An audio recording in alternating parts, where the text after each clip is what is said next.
தமிழக முதல்வர்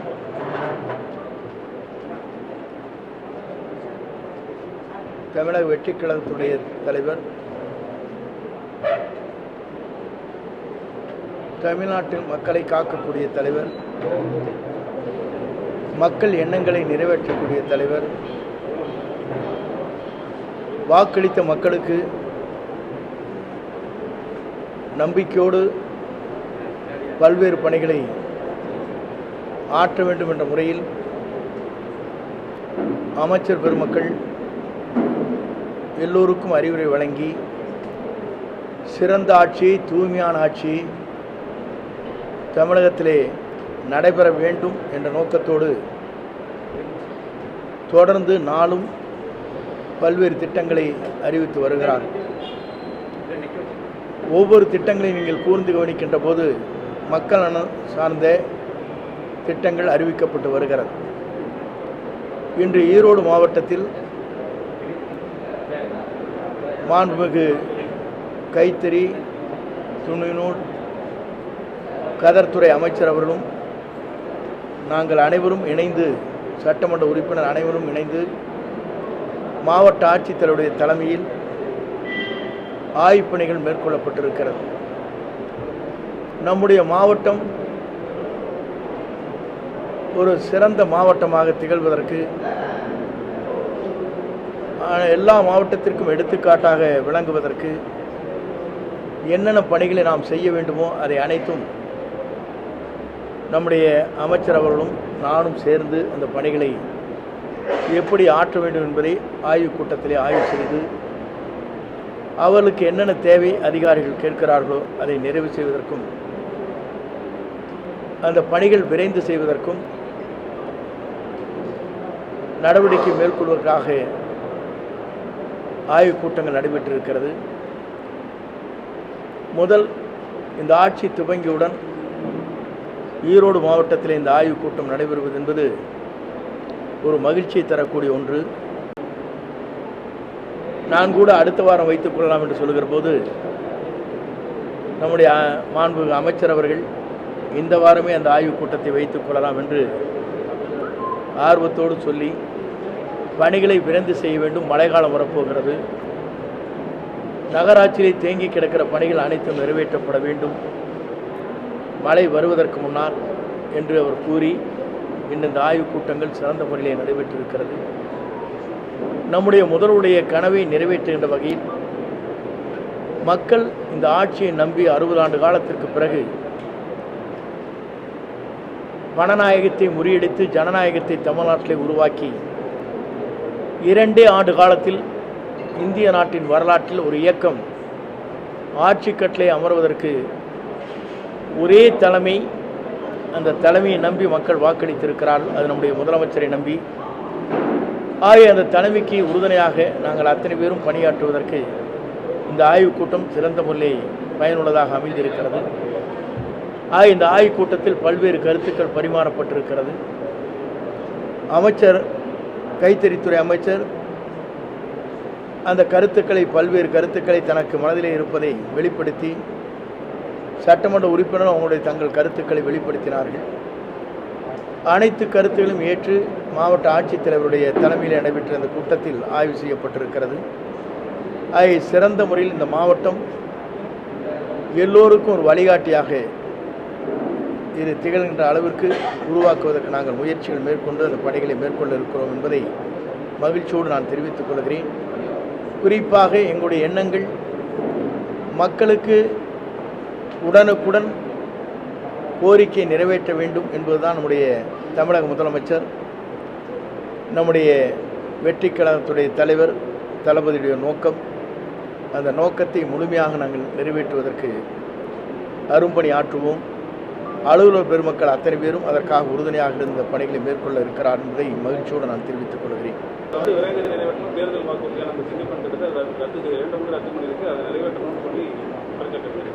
விஞ்ஞாசனைக்கு போறவர் இந்த வாக்குறுதியான அந்த திட்டத்தை நிறைவேற்றல, அந்த நிகழ்ச்சி ரத்து செய்யப்படும்.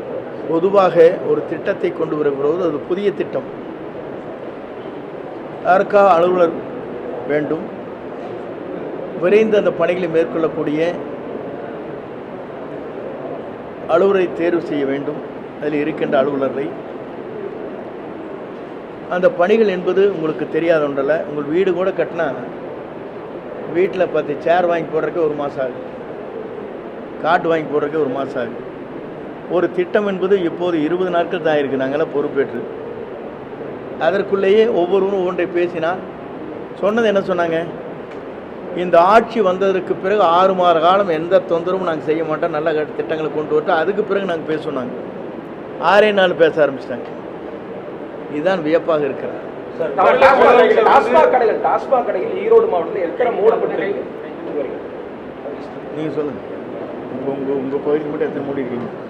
இப்போ நம்மளது வந்து கிட்டத்தட்ட 19 கடை இங்கே டவுன் லிமிட்டில் மூடி இருக்கிறோம். இன்னும் மற்றதெல்லாம் கொடுத்துருக்குறோம். இப்போ என்னென்னா ஏற்கனவே மூணு கடை, இப்போ மீதம் இருக்கிற கடை, குறைவான கடை நகர்பகுதியில் இருக்கிறதுனால கூட்டம் அதிகமாக இருக்குது. ஸோ அதனால் அந்த கடையை எடுக்க சொல்லி மக்கள் கொடுத்துருக்குறாங்க. மக்களுக்கு இடையூறு இல்லாத வகையில் வேறு இடத்துக்கு மாற்றுறதுக்கு அதிகாரிகளுக்கு அறிவுறுத்தல் கொடுத்துருக்குறோம். சீக்கிரம் எவ்வளோ சீக்கிரம் முடியுமோ அதையும் மாற்றி சரி பண்ணி. பொதுவாக FL2 பார் அப்படிங்கிறது வந்து இல்லை என்னுடைய கருத்து ஒன்றே ஒன்று தானுங்க. இது வரைக்கும் நீங்கள் எனக்கு சொன்ன கோரிக்கை, இதுவரைக்கும் பத்திரிக்கையாளர் சொன்னது பள்ளிக்கூடங்கள், அதே நேரத்தில் மக்கள் நெருக்கடியாக இருக்கின்ற மார்க்கெட், கோயில்கள், ஆலயங்கள், மக்கள் அதிகமாக வந்து செல்கிற பேருந்து நிலையங்கள் இதில் இருக்கக்கூடாது என்று உங்களுடைய கோரிக்கை. இது எத்தனை நாளாக 5 வருஷம் திமுக வச்சுருந்த கோரிக்கை. 5 நாள் அவர் அவருக்கு 2 நாள் தீர்ப்பு வழங்கினார். இத்தனை கடைகள் உடனடியாக எடுக்க வேணும். 700க்கும் மேற்பட்ட கடைகள் இது மாதிரி இருக்குதுன்னு சொல்லி எடுக்க சொல்லியிருக்காங்க. அது எடுத்துகிட்டே இருக்காங்க. நீங்கள் எடுக்க எத்தனை எடுப்பீங்க, எப்படி பண்ண போகிறீங்க, இதில் எப்படி பண்ண போகிறேன்னு கேட்டால் இந்த ஜாடிக்கு மூடி எப்படி அமைக்கிறங்க மாதிரி விதிகள் முறைகேட செயல்படுது குற்றச்சாட்டு. அவங்க வந்து யாருக்கு வந்து மெம்பர்ஸ்க்கு மட்டும் தான் கொடுக்கணும்னு சொல்லி ஒரு சர்க்குலர் இருக்கு. ஆனால் வந்து முறைகேட வந்து விற்பனை செய்கிறாங்க, தனியார் பார் ஊக்குவிக்கிறாங்க இந்த அரசு அப்படின்னு சொல்லி குற்றச்சாட்டு. ஒன்றே ஒன்று சொல்கிறேங்க. இல்லைங்க, இருங்க இந்த கருத்து சொல்கிறேன். நீங்கள் தனியார் பார் எங்கெங்கே இருக்குன்னு நீங்கள் இது வரைக்கும் பத்திரிக்கையில் போட்டிருக்கீங்களா? இருங்க, நான் அனுவண்டாங்க. நீங்கள் போட்டிருக்கீங்களா? ஆராய்ச்சி ஒருத்தர் இங்கே வந்தீங்க, இந்த கடை இப்படி இருக்குது, தப்பாக இருக்குன்னு ஒருத்தராக போட்டிருக்கீங்க பத்திரிக்கையில் போட்டு எங்கிட்ட கேள்வி கேளுங்க, நாங்கள் பதில் சொல்லிடுங்க. டிவி சும்மா மொட்டையை சொல்லக்கூடாது. பொதுவாக வந்து இப்படி இருக்கிறது பொதுவாக இருங்க நான் சொல்கிறது வரைக்கும் கேட்கணுங்க. பொதுவாக குற்றச்சாட்டு சொல்வதை காட்டிலும் குற்றச்சாட்டு எங்கே நடைபெறுகிறது என்பதை புள்ளி விவரத்தோடு நீங்கள் சொல்லுங்கள். அதை ஸ்டாப் பண்ணி கேளுங்க. பாருங்க, இந்த மாதிரிலாம் காமனாக பேசுறாங்கன்னா பதில் சொல்ல முடியாது.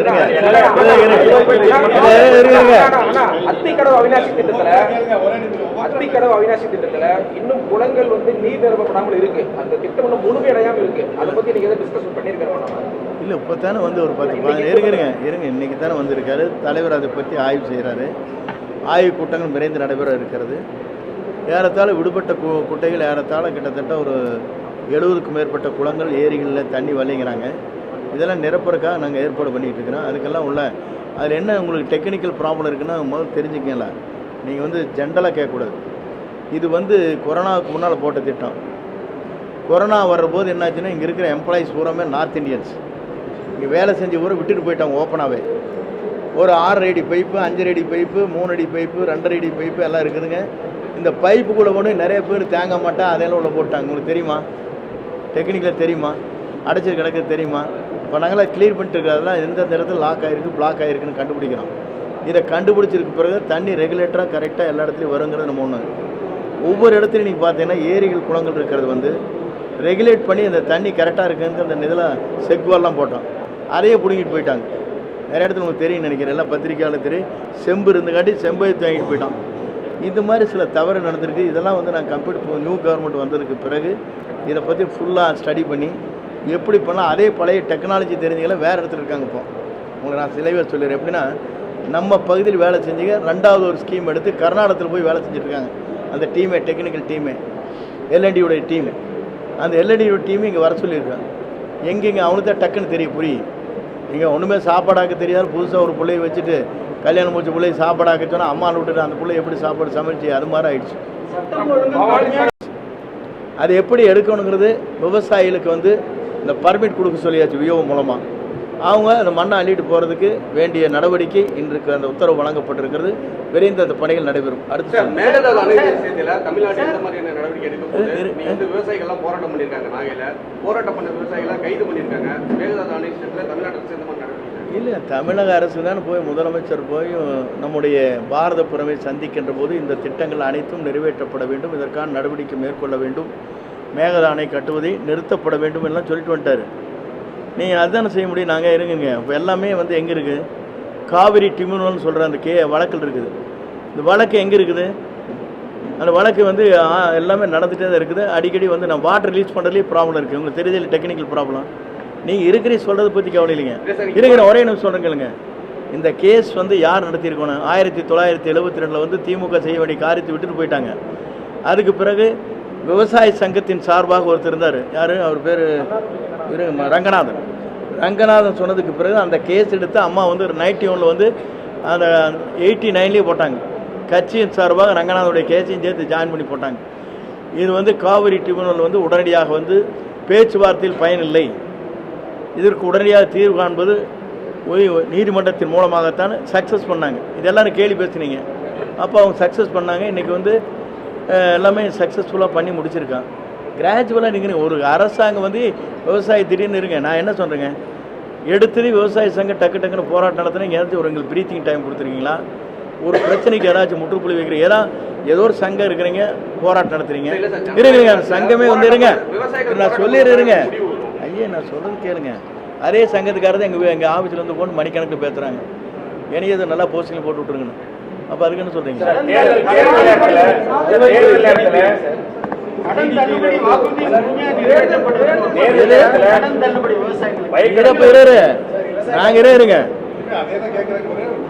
விவசாய கடனை பொறுத்தவரையிலும் விவசாயிகள் நாங்கள் தேர்தல் வாக்குறுதியை சொன்னது வந்து சிறு குறு விவசாயிகள் தான் சொன்னோம். இருங்க, இப்போ அதுதானே கொடுத்துட்டு இருக்கிறேன். நீங்கள் என்ன 5 ஏக்கர் எனக்கு கொடுக்காதமா? நீங்கள் என்ன 5 ஏக்கரை வச்சிருக்கீங்களா? உங்களுக்கு கொடுக்கலையா? சொல்லுங்க. இல்லை இருங்க, நான் சொல்லி முடிக்கிறேன். நீங்கள் இப்போ இந்த மாதிரி சொல்லி கொடுத்து கூப்பிட்டு வந்திருக்கீங்க. அதாச்சு நான் சொல்கிறதுக்கு விட மாட்டேங்கிறீங்க. கொஞ்சம் சொல்ல வரைக்கும் கொடுங்க ப்ளீஸ். நான் என்ன சொல்கிறேன்னா, நாங்கள் சொன்னதை செய்யணும். விவசாயிகள் அதில் குறை இருக்குங்கிறாங்க, அவ்வளோதான் சொல்லியிருக்காங்க. அதை பற்றி எக்ஸாம் பண்ண வேண்டியது யார்? முதலமைச்சர் பண்ண போகிறாரு. நீங்கள் அதுக்குள்ளே நீங்கள் வந்து விவசாயிகள் போராட்டம் நடத்துகிறாங்க, நீங்கள் பண்ணது சரியில்லைன்னு. நாங்கள் சொன்னது கரெக்டாக சரியான முறையில் செஞ்சிட்ருக்குறோம். அது வந்து எல்லாருக்கும் கிடைக்கணுங்கிறாங்க அவங்க, அவ்வளோதானே. அதை பற்றி ஸ்டடி பண்ணுவாங்க, அவ்வளோதான். பள்ளிகள் திறக்க போறாங்க சார். ஏடிபி ஆட்சியில் கொண்டு வரப்பட்ட அந்த அம்மா உணவு திட்டம் தாவேக்கா ஆட்சியில் சிறப்பாக போயிட்டு இருக்குன்னு சொல்றாங்க. அதே போல முன்னாள் முதல்வர் ஸ்டாலின் கொண்டு வந்த காலை உணவு திட்டம் செயல்படுத்தப்படுமா? பள்ளிகள் திறக்க போகுது. இல்லை, பொதுவாக வந்து எந்த திட்டத்தையும் நாம் நிறுத்த நோக்கம் நமக்கு இல்லையே. எல்லா திட்டத்தையும் சக்ஸஸ்ஃபுல்லாக பண்ணவன் யார் கொண்டு வந்தாங்கிறதெல்லாம் கணக்கு இல்லை. புரியுதுங்களா? இருங்க, இந்த திட்டம் கொண்டு வந்தாங்க நிறுத்தினா அவங்களாட்ட நம்மளுக்கு கிடையாது. புரியுதுங்களா? அவங்க தான் அதை நிறுத்தினாங்க. அம்மா கிளினிக் நிறுத்தினாங்களே இல்லையா? நீங்கள் யாராச்சும் கேட்டிங்களா? இது வரைக்கும் பத்திரிக்கை எழுதியிருக்கீங்களா? அங்கே போட்டால் தான் பத்திரிக்கை விளம்பரமே கொடுக்க மாட்டோம். அடுத்த நாள் காலி பண்ணிடுவாங்க. டிவி இருந்தால் 48 இடத்துல போட்டுருவாங்க. டிவி உங்களுக்கு தெரியாது. பயந்துட்டு கிடந்தீங்க. இப்போ எங்கிட்ட இத்தனை கேள்வி கேட்குறீங்க.